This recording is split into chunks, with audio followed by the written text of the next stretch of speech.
A hi boy, this is Sai Charan welcome our channel. Today Ram Charan గారి movie game changer నుంచి అయితే ఒక మంచి అప్డేట్తో అయితే మేము ముందుకు వచ్చానమాట. అండ్ అప్డేట్ ఏంటంటే గేమ్ చేంజర్ అంటే చాలా కఠినంగా అయితే తీస్తున్నారన్న మాట వాస్తవమని అనిపిస్తుంది నాకు.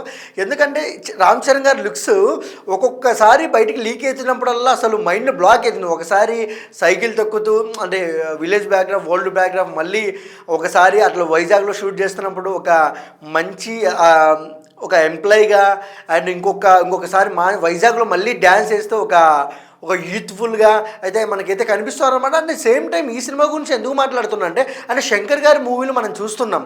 అంటే ఇంతకు ముందుకు వచ్చిన ఐ చూసాము, అంతకు ముందుకు వచ్చిన శివాజీ చూసాము, అంతకు ముందుకు వచ్చిన అపరిచితుడు చూసాము.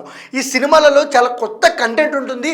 అండ్ ఫైట్ సీక్వెన్స్ గురించి మనం మెయిన్గా మాట్లాడాలి. కానీ ఈ గేమ్ చేంజర్ సినిమాలో దాదాపు 1000 మందితో అండ్ మన త్రిబుల్ ఆర్ హీరోతో 1000 మందితో ఈ గేమ్ చేంజర్ సినిమాలో అయితే ఒక ఫైట్ అయితే డిజైన్ అయితే చేస్తున్నారనమాట. మనం ఇందాక చెప్పుకున్నట్టు.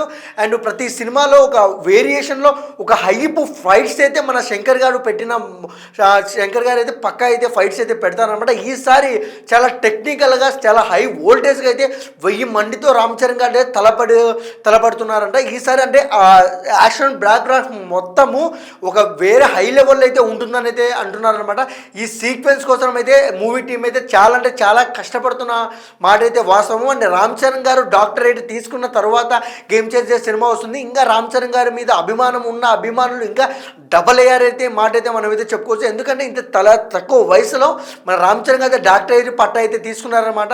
అండ్ సేమ్ టైం ఇంత పెద్ద అవార్డు తీసుకోవడము రామ్ చరణ్ ఫ్యాన్స్కి అయితే పూనకాలు లోడింగ్ అని చెప్పుకోవచ్చు. ఈసారి మళ్ళీ 1000 మందితో ఫైట్ అంటే అసలు ఇంకా గూస్ బంప్స్. ఎందుకంటే త్రిబుల్ ఆర్లో మనం చూసాము, అంతమంది ఇంటర్నేషనల్ ఫైట్ చూసినప్పుడు మైండ్ బ్లాక్ అయింది జనాలకు. ఈసారి శంకర్ దర్శకత్వంలో ఫైట్ అంటే మాటలు లేవు, మాట్లాడుకోవడం లేవు అయితే క్రిటిక్స్ అయితే అంటున్నారు అనమాట. ఒకటే మాట, ఈసారి మన రామ్ చరణ్ కొట్టే దెబ్బకు ఇండస్ట్రీ అబ్బా అన్న మాట అయితే నిజమైతే అంటున్నారు అనమాట. అండ్ సేమ్ టైం మా అప్డేట్ మీకు నచ్చినట్టయితే please like, share, comment, subscribe. Thank you for watching.